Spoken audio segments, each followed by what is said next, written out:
우리가 하고 싶은 건 뭐냐면, 이제 상전이에 대해서 알고 싶은 거예요. 상전이. 우리가 이제 코드를 이용해서 뭘 할 거냐면, 이런 해밀토니안을 갖는, 이런 해밀토니안을 갖는, 이제 아이징 모델이 온도하고 자기장을 바꿈에 따라서 어떤 이제 거시적인 물성을 갖는 그런 시스템이 되는가, 이제 이걸 계산하고 싶은 거고요.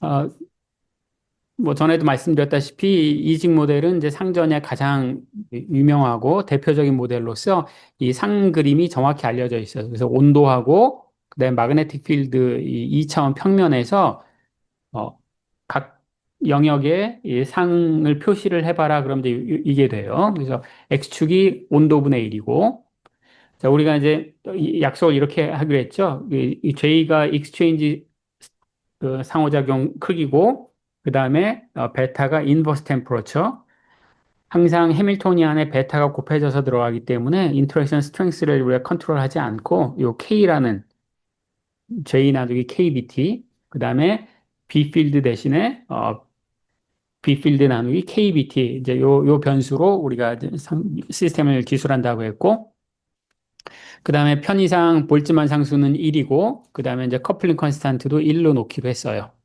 무차원 변수로 쓰기 위해서. 그 이제 온도를 바꾼다는 얘기는 이제 온도라고 하는 것은 이제 K분의 1이 되는 거죠. 1 나누기 K가 되는 거고. 그다음에 온도축과 마그네틱 필드. 마그네틱 필드는 대문자 B 나누기 대문자 K 하면은 소문자 H가 딱 나오는 거죠. 마그네틱 필드.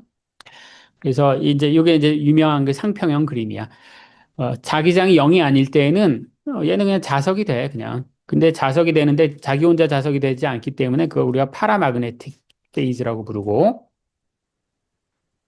그다음에 중요한 게 이 외부 자기장이 없을 때 얘가 자석이 되느냐 안 되느냐가 중요한 건데 어떤 이제 특별한 온도가 존재해서 이걸 이제 그 온사거가 정확히 찾았다고 했죠. 요 온도 아래 요 빨간 선으로 표시한 요 영역에서는 외부 자기장이 없어도 온도가 충분히 크면 스스로 자석이 돼. 그걸 우리가 페로마그네틱 페이즈라고 부른다고 했어. 페로마그네틱 페이즈는 요 선상에만 있는 거야. 온도가 2.6 얼마 얼마보다 낮을 때.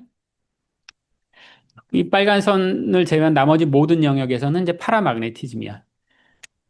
파라마그네티즘 자기장을 가하니까 자석이 됐다. 그리고 자석이 없으면 외부 자기장이 없으면 스스로 자석이 못 된다. 이런 뜻이에요. 자, 이 상평형 그림을 어떻게 얻었냐? 자, 앞으로 이제 마그네틱 필드는 없는 것만 생각할 거예요.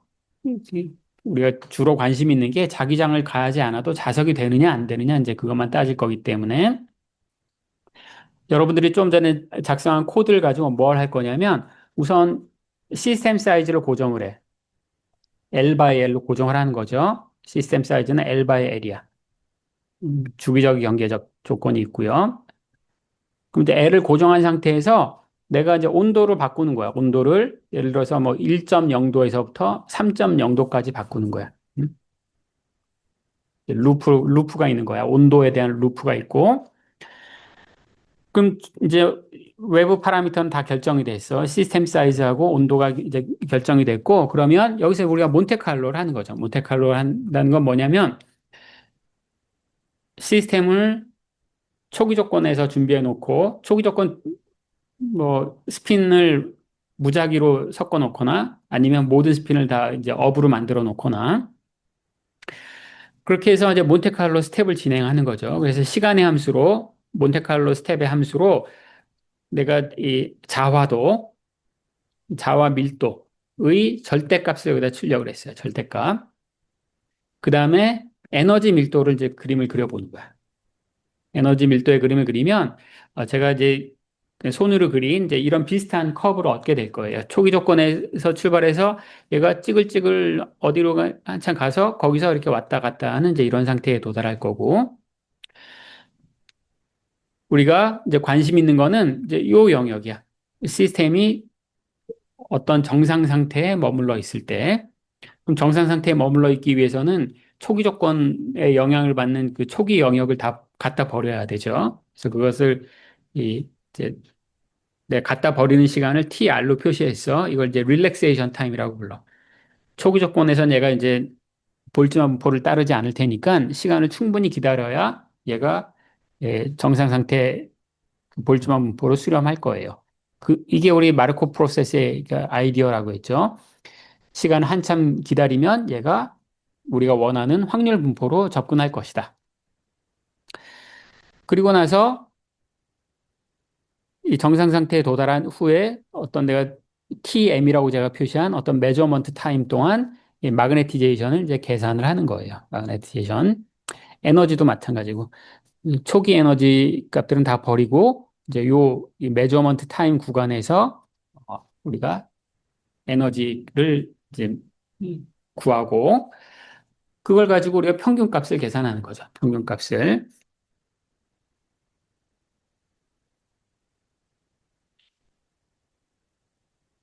평균 값을 구한다는 건 뭐냐? 보신 바와 같이 릴렉세이션 타임 이후에 적절한 그 타임 윈도우 동안에 얘네들의 마그네티제이션의 절대값을 이제 평균을 내는 거야. 시간 평균을 내는 거야. 왜 마그네티제이션이 아니라 마그네티제이션의 절대값을 재야 되는가? 이거에 대해서는 지난번에 이제 스폰테이너스 시메트리 브레이킹의 관점에서 한번 설명을 드렸고, 일단 우리가 그냥 이걸 엑서사이즈 하는 입장이니까 그냥 마그네티제이션 평균 구하지 말고 절대값을 평균을 한번 구해 봅시다. 여러분이 이제 타임 시리즈까지는 다 구해봤단 말이에요. 이 평균은 아주 쉬운 거야, 그냥. 몬테칼로를 하면서 m 값을 계산하고 그것의 절대값을 계속 누적해서 덧셈해 나가는 거죠. tm 동안.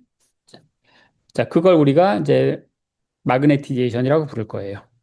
마그네티제이션.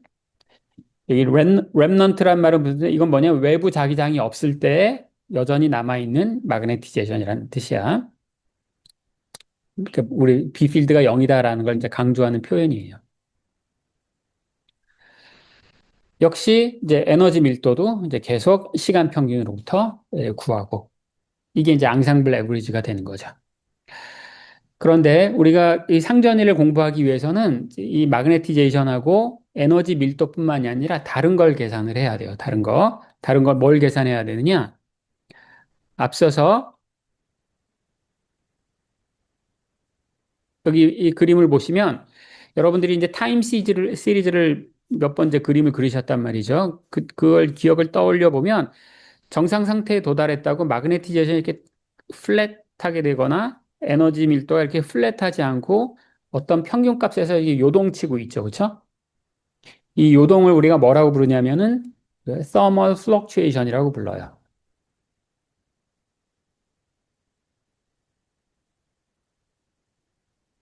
이거 어렵네. 자, fluctuation이라고 불러요. 요동이라고 불러요. 이 요동을 측정하는 가장 좋은 방법은 우리가 표준 편차 혹은 이제 분산을 계산하면 되는 거죠. 분산, 평균 값으로부터 얼마나 떨어져 있는가. 우리가 그 분산도 계산을 할 거야. 분산, 평균 값으로부터 얼마나 떨어지는가. 마그네티제이션 절대값이 아니면 에너지 밀도의 그 타임 시그널이. 자, 이걸 얘네들을 왜 계산하냐면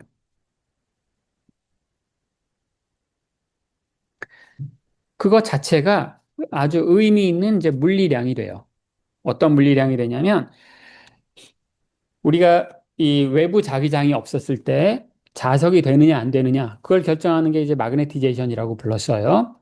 그런데 이 자성에 대한 속성을 보여주는 물리량 중에 또 다른 게 있는데 하나는 이제 magnetic susceptibility라는 게 있어. magnetic susceptibility라는 건 뭐냐면 여기 이제 여기가 정의가 이렇게 돼요.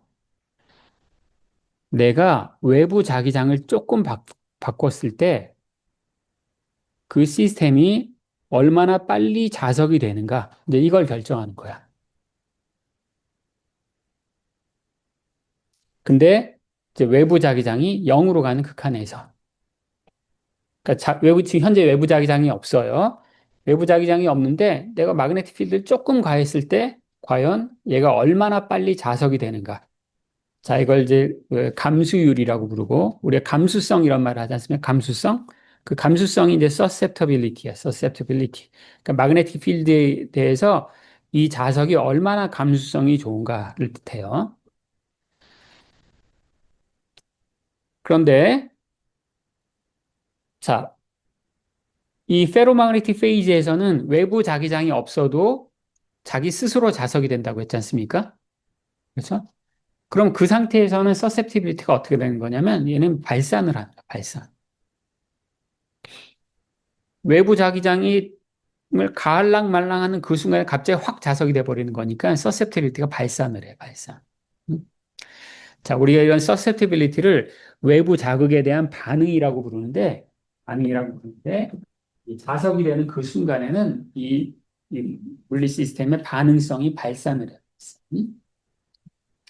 그래서 이제 이거 자체가 물성을 나타내는 가장 아주 훌륭한 물리적인 양이 되고, 그런데 이 시스템은 열적 평형 상태에 있는 시스템이에요. 열적 평형 상태에 있는 시스템에 굉장히 중요한 속성이 있는데, 그거 우리가 이제 Fluctuation Dissipation Theorem이라고 불러요.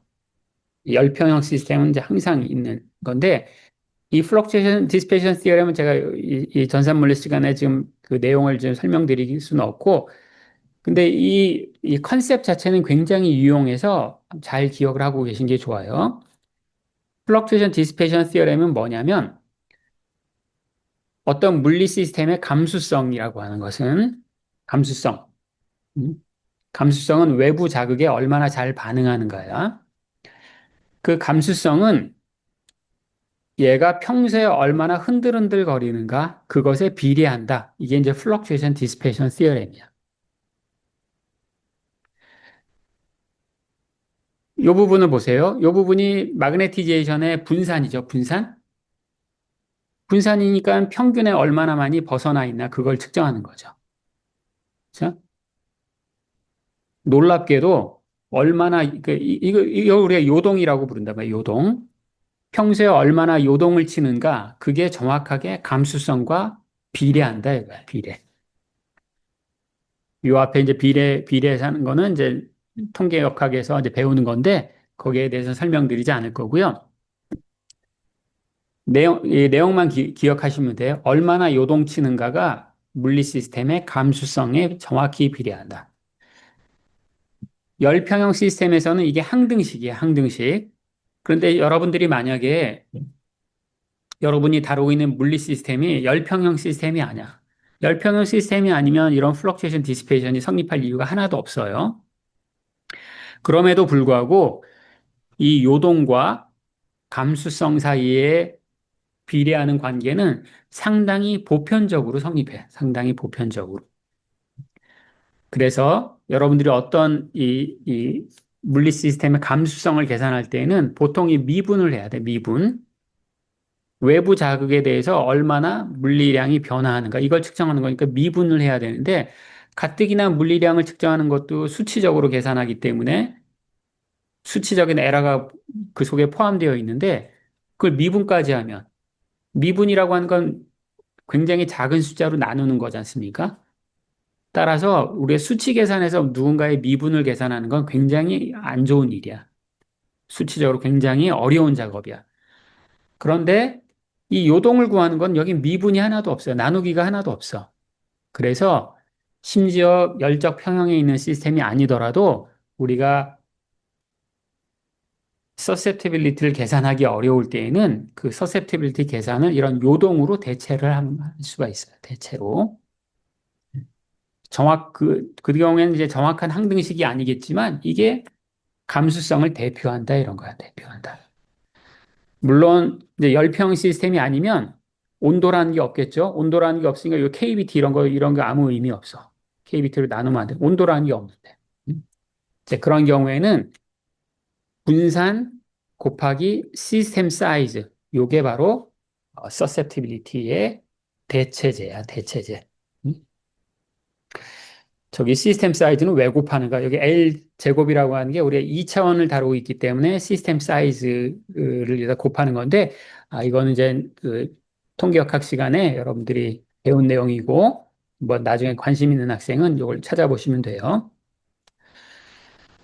자, 이제 이게 이론이고, 근데 우리 몬테카를로에서는 좀 전에 말씀드렸다시피 마그네티제이션의 평균을 계산하는 게 아니라 절대값을 계산한다고 했지 않습니까? 그래서 이 서세티빌리티도 m의 분산이 아니라 m 절대값의 분산을 계산할 거예요.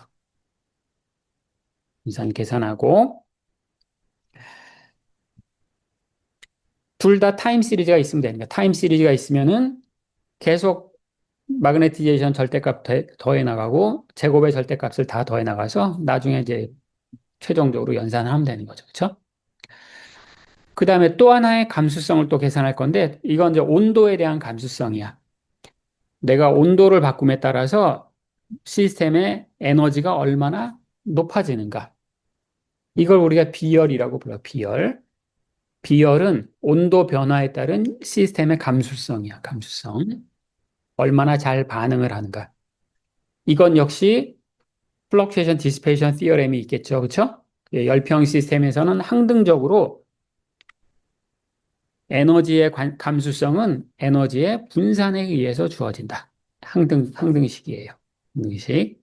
그래서 에너지 밀도의 분산을 계산한 다음에 그 다음에 역시 마찬가지 시스템 사이즈를 곱해주고 그리고 이건 비례식이기 때문에 정확하게 하기 위해서는 여기 KBT 제곱 여기는 KBT 제곱이야. 아까 여기서는 KBT였는데 그래서 요걸 이제 계산을 하셔야 돼. 어, 아까도 말했지만 내가 다루는 시스템이 열평형 시스템에 온도 이런 게 없어. 그래도 여전히 에너지의 분산과 에너지의 분산과 마그네티제이션의 분산은 굉장히 중요한 물리적인 의미가 있기 때문에 여러분들이 어떤 전공을 하던 내가 몬테칼로로 어떤 것의 타임 시리즈를 계산한다. 그럼 반드시 평균값과 그것의 분산을 동시에 계산하셔야 돼. 분산에 더 많은 정보가 담겨 있어요. 그럼 이제 이걸 주어진 시스템 사이즈에서 주어진 온도에서 이걸 계산했어. 그럼 이제 온도를 바꿔가면서 계속 계산을 하겠죠? 온도를 바꿔가면서 계산을 해서 그림을 그리면 이제 여러분들이 이제 이런 그림을 얻어야 돼. 이제 L은 고정되어 있는 거야. 주어진 L 고정되어 있다. 고정된 상태에서 온도를 바꿔가면서 TC는 우리가 정확히 알고 있어. 온사고 솔루션 알고 있기, 다 이거 알고 있는 거 하는 거 알고 있는 거. 알고 있는 거를 이제 해서 여러분들이 마그네티션 절대값의 평균을 계산하면 아마도 이제 이런 식의 커브를 얻을 거예요. 온도가 TC보다 낮을 때에는 거의 0이었다가 온도가 TC보다 높으면 이제 갑작스럽게 이제 0이 아닌 큰 값으로 되고 이제 에너지 밀도에서는 뭐 이게 자석이었다가 자석이 안 되는 게 이렇게 명확하게 드러나진 않을 거예요. 이제 이렇게 되고 그런데 서셉티빌리티하고 비열을 재면 모든 게 좀 더 분명해져. 여러분들이 서셉티빌리티를 잘 계산해서 그림을 그리면 이렇게 굉장히 상전이가 일어나는 온도에서 서셉티빌리티가 굉장히 크게 치솟는 거를 발견할 거예요. 자, 서셉티빌리티가 감수성이라고 해서 이 상전이가 일어날 때 이 시스템은 굉장히 감수성이 크구나. 외부 자기장에 대해서 굉장히 강력하게 반응을 하고 그렇기 때문에 마그네티제이션이 굉장히 그 값이 마구마구 변하는 이런 데이터를 확인하셔야 되고 그다음에 비열도 마찬가지예요. 비열도 이렇게 되고 이게 이제 여러분이 만약에 시스템 사이즈를 무한대로 키울 수 있었다. 그럼 어떤 일이 벌어지냐면 무한대였을 때 이게 정확히 완전히 0이었다가 여기서 0이 아닌 이제 이런 값이 되고 그 다음에 서셉티빌리티 같은 거는 여기서 발산을 해요. 여기서 발산을 해. 이게 이제 상전이의 그 중요한 속성 중에 하나예요. 발산. 감수성이 발산을 해. 비열도 발산을 해. 비열도 발산을 해. 이게 상전이의 의미야. 비열도 발산. 그런데 우리가 다루는 시스템이 유한한 시스템인데 실제 발산할 수는 없고 이 파란색 그래프를 그린 것처럼 발산하는 듯 하다가 이제 세츄레이션 하는 이제 그런 이제 그림을 얻을 수가 있고 진짜 발산하는지 알고 싶으면 L을 바꿔가면서 하면 돼. L을 좀 키워가면서 하시고 그럼 이제 여러분들이 이제 남은 시간 동안 오늘 뭘 할 거냐면 아까 몬테칼로 코드에다가 온도를 바꿔가면서 타임 시리즈를 만들어서 걔네들을 이제 평균을 구해서 계속 이 온도의 함수로 이제 이 네 가지 양의 평균 값을 계산하는 것을 이제 코드를 완성을 하셔야 돼. 그래서 L을 고정하라고 했는데 우선 쉬운 거부터 합시다. 쉬운 거로. 예를 들어서 L을 16 by 16으로 해. 16 by 16으로 하고 그 다음에 또 중요한 게 내가 초기 조건을 얼마를 버려야 되는가? 열평의 상태에 도착할 때 얼마를 기다려야 되는가? 그 다음에 충분히 좋은 몬테칼로 데이터를 얻기 위해서는 얼마나 오랫동안 데이터 샘플링을 해야 되는가? 이 두 숫자를 계산해야 되는데 그냥 그냥 맛배기로 그냥 만초만 합시다. 만초. 만초. 자, 요 시간을 계산하는 체계적인 방법이 있어. 우리 몬테칼로 처음 배울 때 오토 코릴레이션 타임 뭐 이런 거 계산하는 걸 했었어요. 그렇죠? 이 타임 시리즈로부터 그런 것들을 계산해서 아 이거 만 초면 되네. 아니면 천 초면 되네. 이런 것들 다 판별할 수가 있는데 그런 것까지 하기에는 너무 이제 그 여러분들이 진짜 이 진지한 연구를 하는 과정에선 그런 게 필요한데 지금은 우선 이 상전이 데이터를 한번 리프로듀스를 해본다라는 의미에서 16 바이 16에서 온도를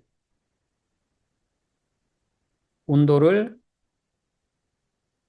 1.5도, 1.5도에서부터 자, TC가 2.6 얼마였어요. 그래서 3.5 켈빈, 3.5도까지 뭐 0.1씩 바꾸든지 그건 알아서 하시고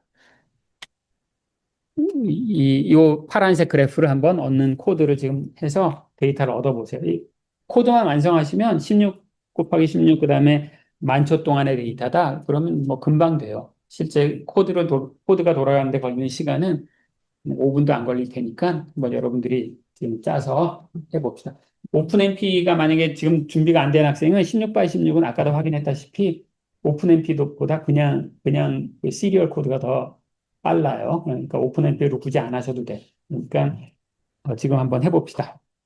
저는 옆에서 계속 돌아다니면서 잔소리 할 테니까 한번 해보세요.